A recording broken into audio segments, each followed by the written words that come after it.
या नहीं रहता कोई गारंटी नहीं है।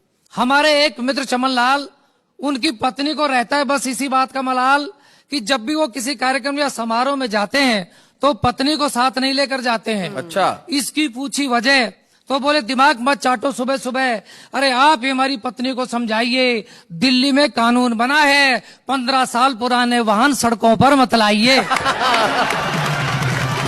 जाती है प्यार के बाद। तो एक आदमी ने भगवान से कहा, भगवान आप एक आशीर्वाद दे दो, मेरी मेमोरी डिलीट कर दो। तो भगवान ने उस आदमी की सारी मेमोरी डिलीट कर दी। फिर इससे पूछा भगवान ने, बेटा अब भी कुछ याद है क्या? वो बोला, साहब केवल बीवी का नाम याद है। तो भगवान बोले, यार पूरा सिस्टम फॉर्मेट कर दिया लेकिन वायरस फिर भी नहीं गया।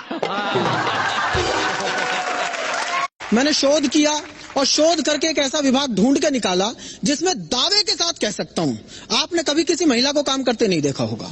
उसमें तकनीकी समस्या है, उसमें कभी कोई महिला काम कर ही नहीं सकती।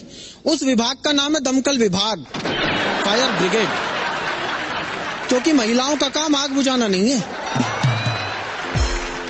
ये सिर्फ वे लोग तालियां बजा रहे हैं जिनके घर में लगी हुई है। नहीं, अगली का एक सूत्री कार्यक्रम होता है, आंख खुलते ही सामने वाले को ऐसी टेंशन दे दो अगला दिन भर घुट घुट के जिए। तकिए पर ही बता देंगी, आज पप्पू की फीस जमा करानी है, आज फोन का बिल जमा कराना है, आज राशन खरीद के लाना है, आज ये करना है, आज वो करना है। तो एक दिन मैंने कहा, मतलब मैं तेरी रोज रोज की फरमाइशों से दुखी आ गया हूँ, मैं आत्महत्या करने जा रहा हूँ। अगली तब भी नहीं चूकी, बोली एक सफेद साड़ी तो दिला जाओ, 13वीं पे क्या पहनूंगी। दो आदमियों में झगड़ा हो गया तो एक ने कहा ऐसा मुक्का मारूंगा मैं तेरे 32 दांत निकाल लूंगा, दूसरा बोला मैं ऐसा मारूंगा 64 निकाल लूंगा। एक ऐसा बैठा था तीसरा, बोले यार गिनती सही कर, दांत 32 होते तू 64 निकाल कहां से लेगा? वो बोला मुझे पता थी तू बीच में बोलेगा। भीख में दिया हुआ 1 रुपए का सिक्का भिखारी ने मुझे वापस लौटा दिया। 1 रुपए का सिक्का जब भिखारी ने मुझे वापस लौटा दिया तो मैंने कहा, जनाब मेरा एक उसूल है, मैं किसी भी भिखारी को 1 रुपए से ज्यादा भीख में नहीं देता। भिखारी बोला, हुजूर मेरा भी एक उसूल है, मैं किसी भिखारी से भीख नहीं लेता। एक दिन मुझे कह रही थी कि तुम कल रात को मुझको सपनों में गालियां दे रहे थे। अच्छा। मैंने कहा नहीं ये तुम्हारी गलत फहमी है। बोले कैसे गलत फहमी? और भी लोगों ने सुना। मैंने कहा मैं जानता हूं, मैं कह रहा हूं कि गलत फहमी है क्योंकि मैं उस समय सो नहीं रहा था।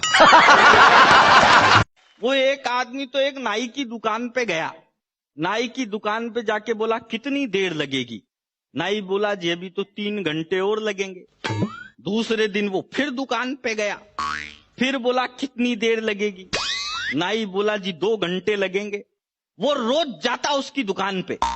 तो एक दिन नाई ने नौकर से पूछा, यार ये आदमी रोज आता है, न तो शेविंग करवाता है न कटिंग करवाता है, केवल टाइम पूछ के चला जाता है, इसके पीछे जा, आखिर ये जाता कहाँ है?